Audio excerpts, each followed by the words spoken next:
Hi y'all. Well, today is one of these beautiful days that you just see the majestic side of the earth. How beautiful it really is here in this realm. The trees are starting to turn a little bit here, and there's a little bit of a chill to the air. Not enough that I have to put on a jacket, but enough to keep me from sweating when I'm walking. This is one of the good days, one of the beautiful days. Haven't had many of those lately. I'm finally out of bed, thank God. Been pretty messed up from this skull and neck injury I have. I haven't been able to walk since Tuesday. It's been bad. I see in the news that we got Trump saying he's got hoaxed-19, which to me looks like a way to crush the right, the people who are against the masks. Most of the people who are against the masks and the vaccines are Trump supporters, right? In the last few weeks, they've had some setbacks with the masks and also with their orders, right? Like Governor Cuomo and Mayor Diaz-Holio, and also that Governor Wolf in Pennsylvania had federal judges rule against them about their social distancing and their shutting down religious services and stuff like that. So they had some setbacks, and then also, the CDC keeps releasing the truth, right? That so few people actually die of this. They've got to drum up things based upon cases, right? It's always cases and cases and cases. What does a case even mean, right? Everything is very ambiguous and unlawful, right? There aren't any laws that they can force you to wear a mask. But they can scare everybody into giving up their freedom and giving up their right to even breathe freely and have a face. It's amazing. Back in the old days, my great-grandma had tuberculosis. So they had to move out of Tennessee, which is a kind of a humid and a cold place. It has a lot of seasons there, and you get a lot of rain, because they have all that beautiful grass there. And she had to move to Abilene, Texas, where it's hot and dry, because the doctor told her, you're not going to make it if you don't get out of that place. But even back then, when tuberculosis, which is actually very contagious at certain stages, even back then they didn't wear masks. You didn't force a patient with tuberculosis who couldn't breathe to wear a mask. I mean, I had bronchitis probably 3-4 times a year when I was a kid, asthmatic bronchitis, because I had asthma pretty bad, and it's one of the reasons why I ended up being an athlete, because back then the doctor said put her in the pool and put her inhaler on the side of the pool, and if she has an asthma attack, make her get the inhaler and then calm down and go back to swimming. So that's kind of how they treated you back then. And I was sick, I'm not kidding, 3-4 times a year, always on penicillin. And the interesting thing is, nobody ever got my bronchitis. My sister never had bronchitis, right? It was always me. I was the one who was always sick. I don't know, I don't even know if this virus and germ bacteria theory, whatever, is even correct, because nobody around me ever got sick, right? It was always me. I was like my own little internal germ factory, right? So I don't know, are people getting sick because things are contagious, right? Probably tuberculosis, some of these other things that we have observed for a long time, I'd say that they're contagious. But like, how come my grandma or my grandma's stepbrother, how come he didn't get tuberculosis? I mean, they live with my grandma, right? Probably has to do with something with nutrition. They grew up they had a dairy farm in both places, actually, in Tennessee and in Abilene. I don't know, we're just going with nonsensical stuff. I saw this press conference that all the doctors just did, for Trump's hospitalization. And they named off the names to all of his doctors and nurses. Like, why would you do that? That's against OPSEC, right? How secure, how strategic is that you name the doctors that are and the nurses that are treating the president of the United States, right? That's to me, that means it's fake, right? You don't name the doctors that are treating the president. Are you kidding? Why? So that foreign countries or whoever doesn't like the president can go after his doctors? You know, think about it. It's just, I don't know. It's nonsense. Total nonsense is what I see going on. But this is a very good way to crush the opposition, right?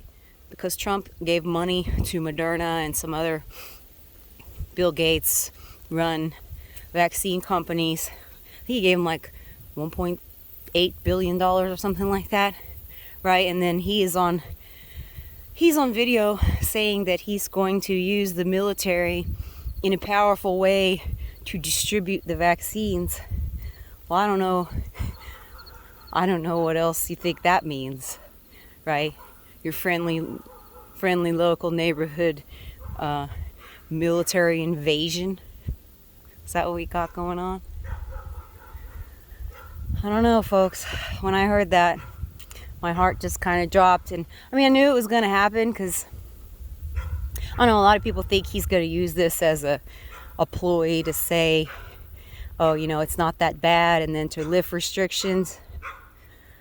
But I don't believe it. I hope I have to do like an apology video, like an apology tour for Trump. I really do.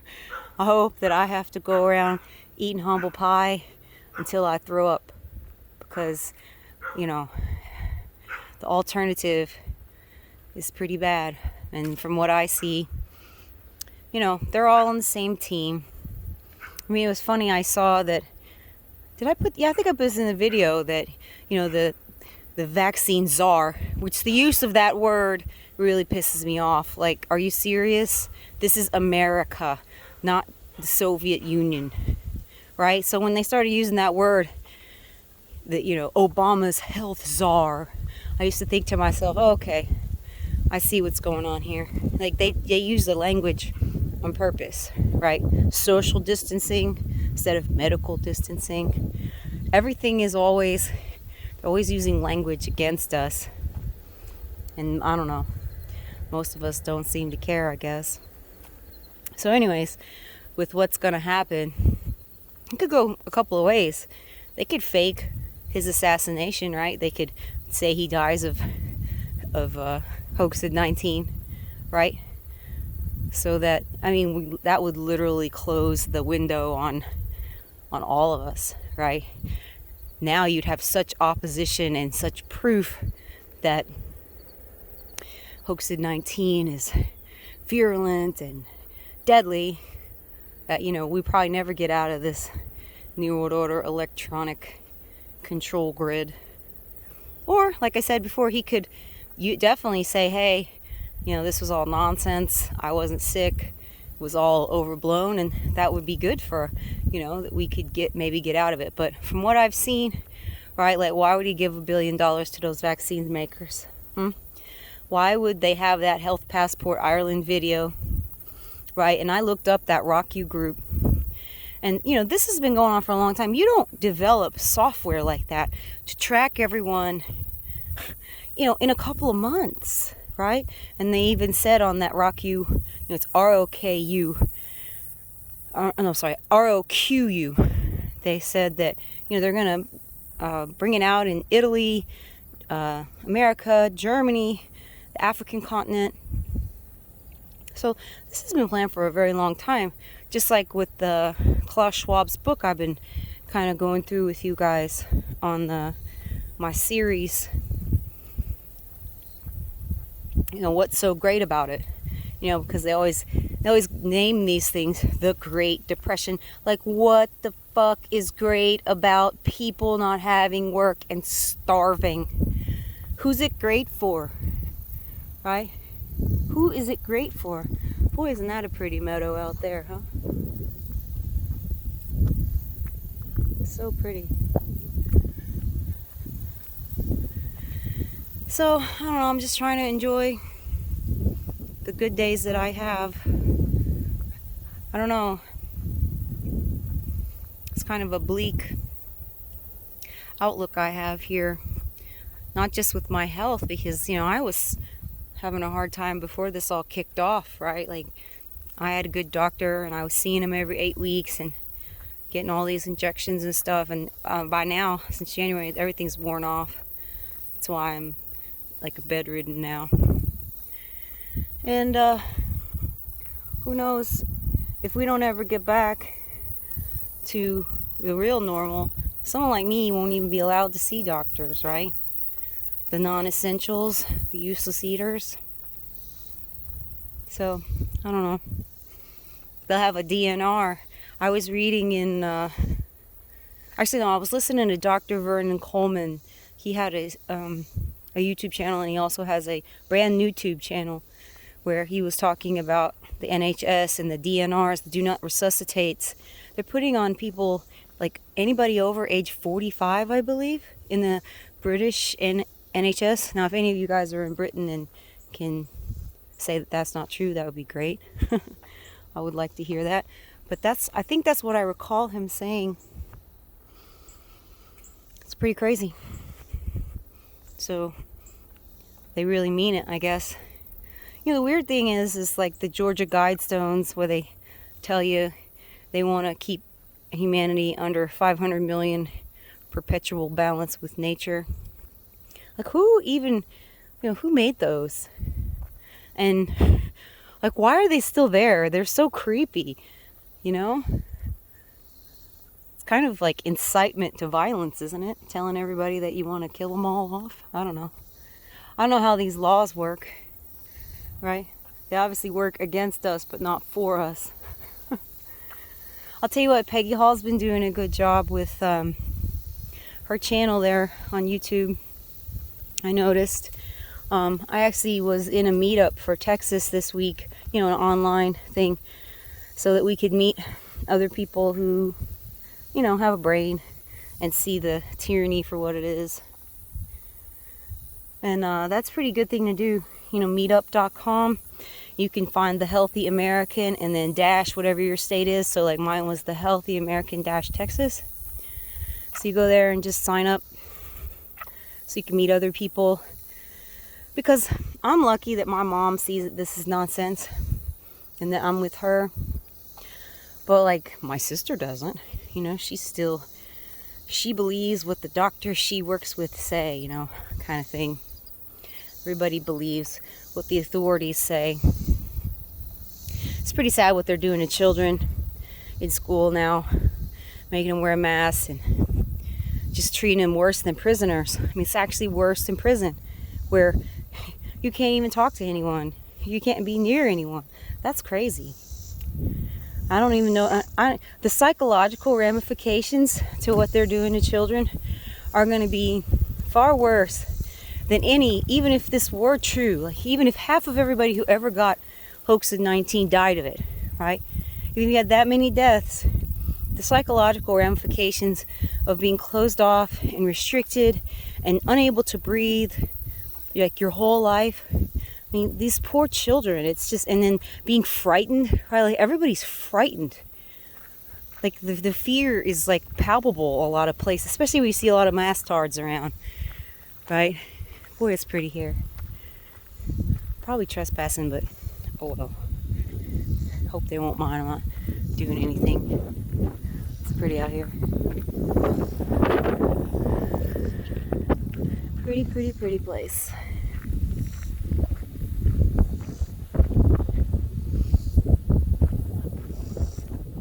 This big old tower they got to spy on us right here. Got a lot of them around here. It's interesting, this area has built up so much since I was a kid. It's all farmland where my mom's house is, and we probably should have kept the house in Gordonville that we had, because I don't know anything's ever going to grow up out there. But this corridor that comes up from Dallas along 75 and I-35 and now 289, which is Preston Road, used to be Preston Road. is it's getting really crowded. You know, for many years they were trying to build that Trans-Texas corridor, which is like a mile wide and all the way up from Mexico into Canada. And the big deal about that is like the little towns along the way that had this mile-wide strip going through it, they would have had to pay to build the bridge, you know, like the overpasses and stuff, to even be able to get out of their town. So a lot of people fought against that. And, you know, Rudy Giuliani, he's got a law office down in Houston, and he was one of the big pushers. Him and, oh, what's that asshole governor we had who made all the girls get that virus vaccine for cancer, ovarian cancer. I can't remember what the name of that is.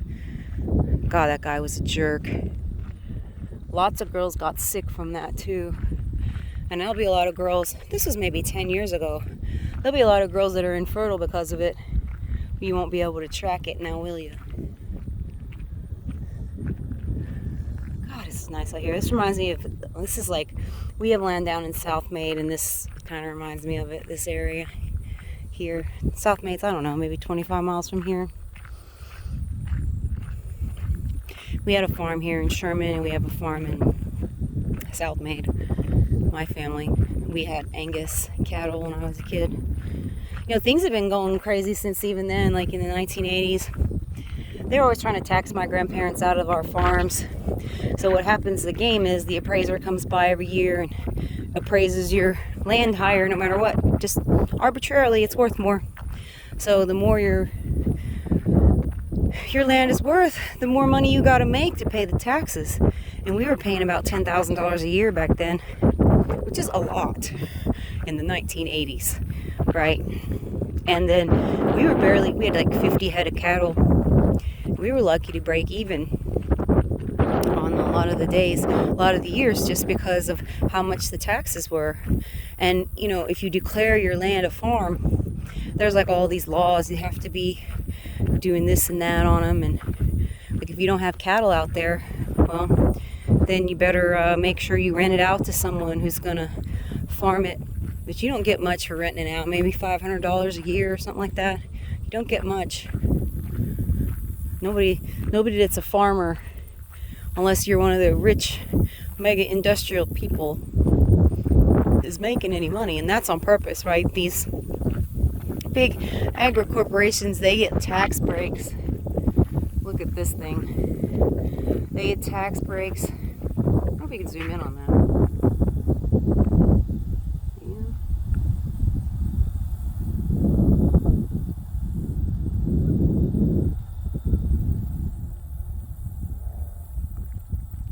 They get tax breaks that small farmers don't get, right? They're lobbying.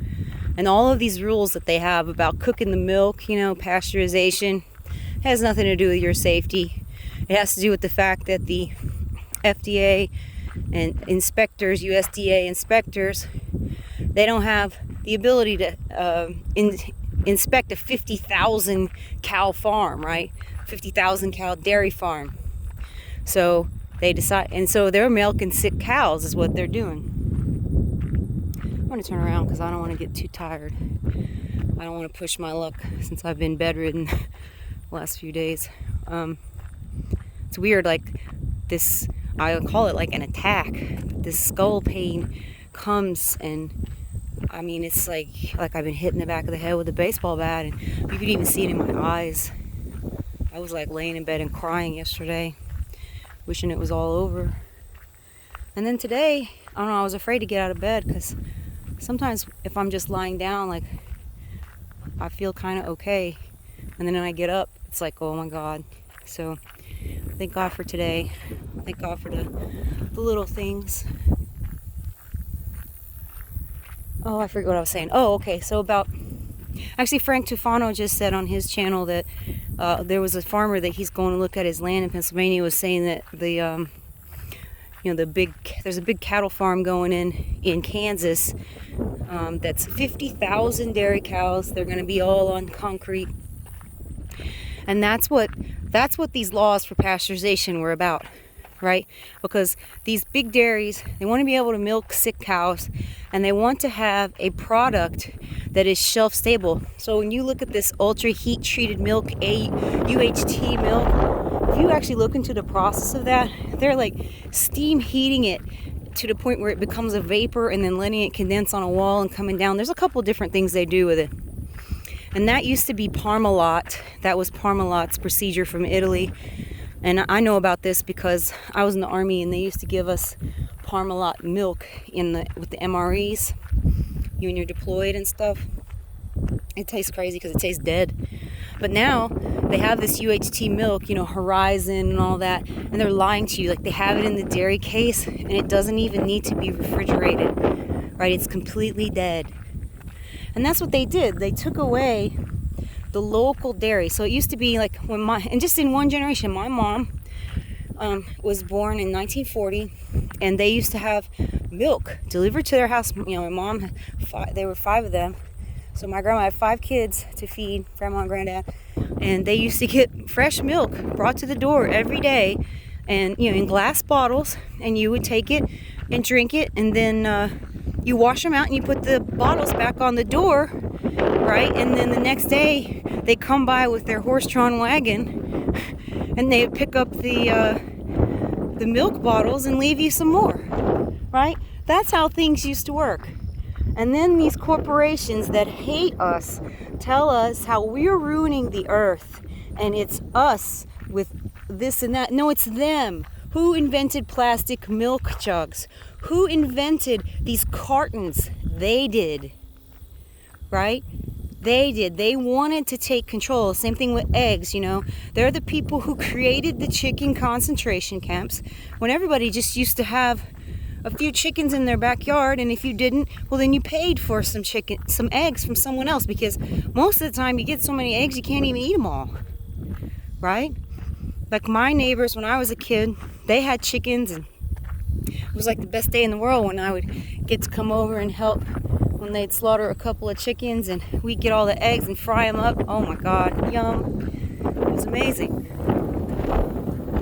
But these same corporations that hate our guts, and these same evil entities that hate us and tell us we're ruining the world, no, they're ruining the world. They're creating chicken concentration camps, cow concentration camps, and now human, right? I have a little post on my Instagram about, it has like a guy sitting at a desk, and it says work, play, rest, sex, all the different pictures. It's the same thing except someone in front of a screen. That's sports. They have every little thing. That's what they're planning, right? They want to put us in the same type of concentration camp setup that they have cows and chickens and pigs too. That's another thing, right? They don't let the pigs out to root around and eat the grass and tubers and stuff that they like to root around. I mean, pigs will eat anything. Pigs will eat you. You better watch it around pigs. But yeah, it's just very interesting. Everything, we're always being gaslighted about how bad we are. No, it's them. It's whatever that controls this world that's bad. And then humans, we're being constantly socially engineered to act bad, right? And if you're one of the people like Howard Rourke, right, who thinks for themselves, this is from the Fountainhead, that video I did.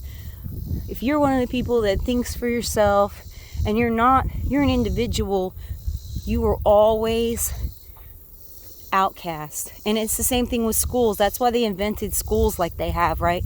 Consolidation of everyone in the public school. Everyone needs to stay the same, act the same, be the same. And if you're not, you're bullied, right? And if you look into education, and it's like a warehouse model that they did it on. Like they basically are warehousing children, and they had to, of course, to get the mother, that to make things so expensive that women had to work, right, outside of the home, and that one man can't support the family. And they use all these different tactics, feminism and MGTOW. There's a program for everyone to run out there, right? Everyone's got a program to run. You know, you're a white person, you're a Karen, you're supposed to act this way. Let me talk to the manager, right? You're a black person, you're supposed to wear your pants down or under your butt. You're supposed to like rap music. You're supposed to vote Democrat, or or you're not black, like Biden said, right? It's like a program. We're constantly being programmed. God, I love it when they turn red here. You don't see a lot of red. Usually here in Texas, you see like yellow. But we're starting to get some trees that turn red, which is great. Like up in New York. That's one sad thing about not being up in New York. Like I can't go up to West Point and see how beautiful the fall is there. It's just unbelievably majestic with blue and purple and yellow and red. Oh, it's so gorgeous. Beautiful, beautiful trees. So yeah, the world is a beautiful place.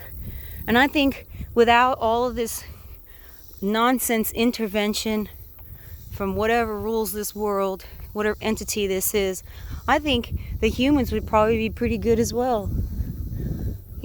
We've just been being fucked with for so many centuries.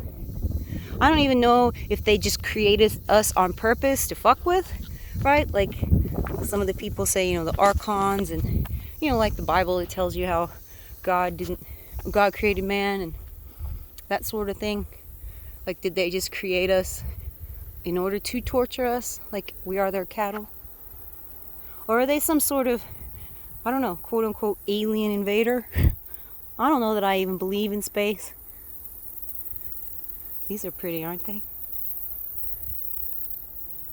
Tell you what, when I was a kid, I used to hate walking through those out in the pasture trying to get to my horse. Most of the time my horse would come running because he knew I would have something like an apple or something. But sometimes they were being ornery and I would really have to be out in the field chasing them down, trying to get them to come to me with like a bucket of oats or something. So yeah, I don't know. I don't really know a lot. I just know I'm not coming back here. There was a good, one of my subscribers, what is her name? Transcendental Awareness or something like that.